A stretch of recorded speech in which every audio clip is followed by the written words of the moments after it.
बिस्मिल्लाहिर्रहमानिर्रहीम। अस्सलाम वालेकुम नाज़रीन। प्रोग्राम सिंध जे मुक़दमो सां गॾु मां आहियां हमीद भुट्टो। सदन वारी तहज़ीब रखंदड़ हिन धरती ते जेको मुक़दमो आहे उहो आहे अॼु जेको उहो आहे क़ौम परस्त सियासत जे हवाले सां। 40 साल मुसलसिल क़ौम परस्त सियासत जे हवाले सां मुख़्तलिफ़ माण्हू सिंध जे अंदरि क़ौम परस्त सियासत कनि पिया।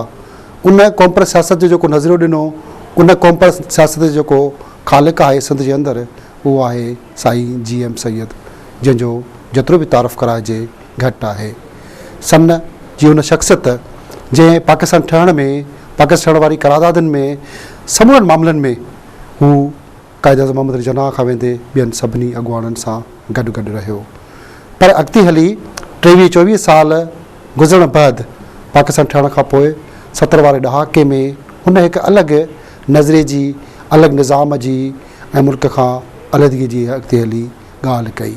साईं GM सैयद मुल्क जी अलहदगी जी ॻाल्हि करण खां पोइ मुख़्तलिफ़ हवालनि सां मुख़्तलिफ़ सिंध जे नौजवाननि ॿियनि पढ़ियल लिखियल तबिके खे गॾु खणी जीअं सिंध जे हवाले सां, हिन धरती जे हवाले सां हिकु अलॻि नज़रिए, अलॻि निज़ाम जी ॻाल्हि कंदे सियासत कई।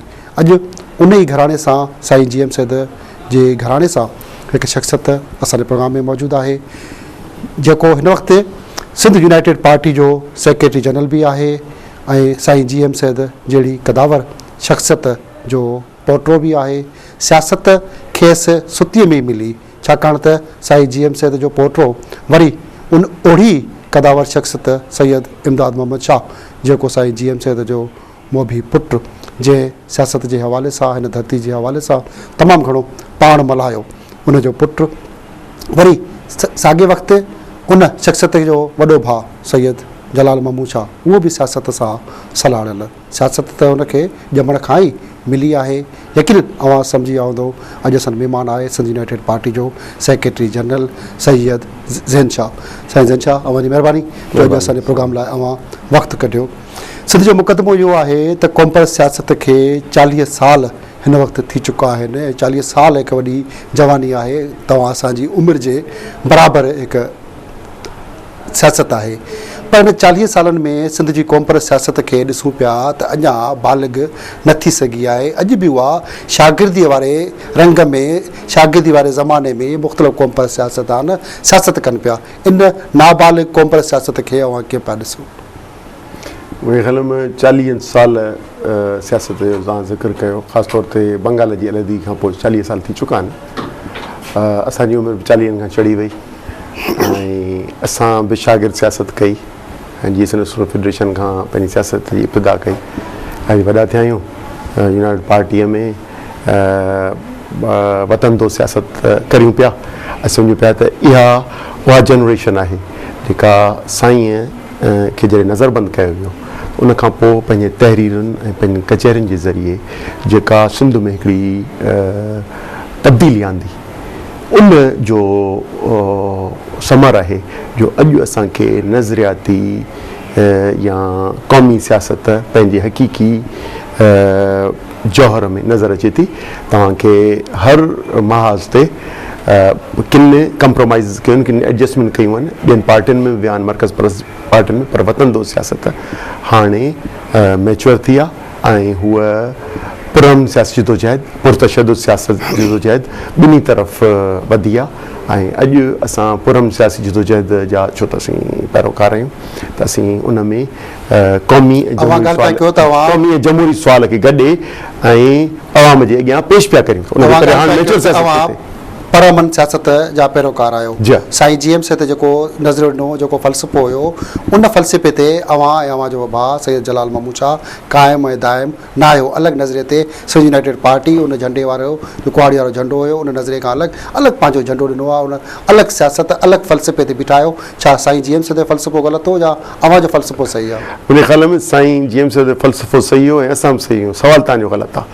सुवालु इन करे ग़लति आहे जो नज़रियो वतन दोस्तीअ जो आहे, उन में घुर आहे।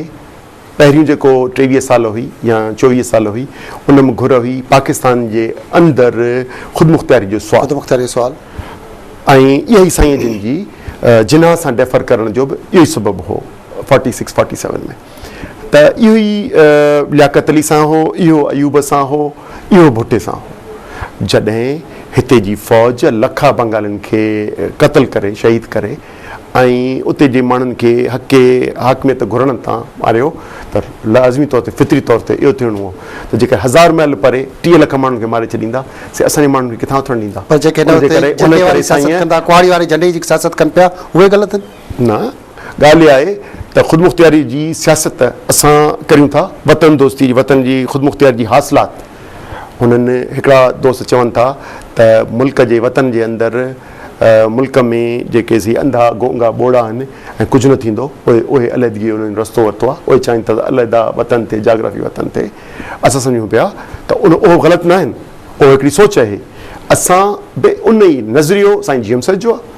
असीं माना नथा चाहियो त मुल्क जे अंदरि रही करे वरी अलॻि वतन हुजे, अलॻि धार वतन हुजे, इन नज़र ते न आयो? इहो फ़लसफ़ो आहे जो हाणे यूनाइटेड पार्टी जे हैसियत में कोन्हे को? सिंध यूनाइटेड पार्टी चाहे थी त पाकिस्तान जे अंदरि, पाकिस्तान में रहंदड़, पाकिस्तान हिकिड़ो वफ़ाक़ आहे, उन जे अंदरि जेके क़ौमूं आहिनि ऐं मुल्क आहिनि, जंहिंमें सिंध मुल्क, बलोचिस्तान मुल्क, ख़ैबर पख्तूनख्वा मुल्क ऐं पंजाब मुल्क, इन्हनि जे विच में नओं सियासी मुआहिदो थियणु घुरिजे, न त हीउ पाकिस्तान न हली सघंदो।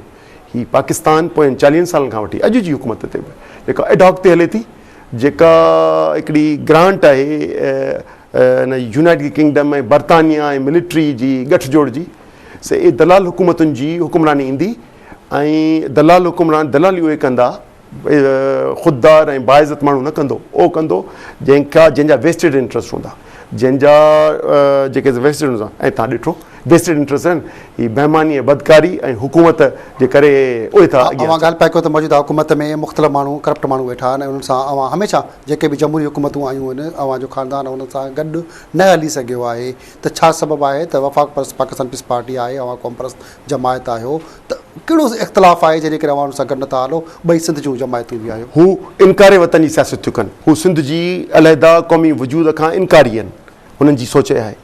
असां पाकिस्तान जे अंदरि सिंधी माण्हुनि जी पंहिंजे वतन ते हाकमियत जी ॻाल्हि करियूं था, हू हुन जो इनकार कनि था। उन जे करे हितां जा वसीला मर्कज़ जे नाले में धारियुनि जे हवाले था कनि, हितां जो पाणी मर्कज़ जे नाले में धारियुनि जे हवाले था कनि, हितां जी धरती, हितां जी शहरियत जो हक़ न सिर्फ़ु पाकिस्तान जो मामिलो हुजे, ॿिया जेके मामिला हुजनि, सिंध जे हक़नि जी ॻाल्हि हुजे, त असेंबली मां बिल वधि में पाकिस्तान पीस पार्टी जे माण्हू ने जमा कराया आहिनि, 4 दफ़ा करारदाद पास थी आहे, उन में को कॉम्प्रेस माण्हू त कोन्हनि खे गॾु, त उन्हनि खे कीअं ॾिसंदो? त कीअं था तव्हां चई सघो त उहे सिंध जी ॻाल्हि नथा कनि, धरती जी ॻाल्हि नथा कनि?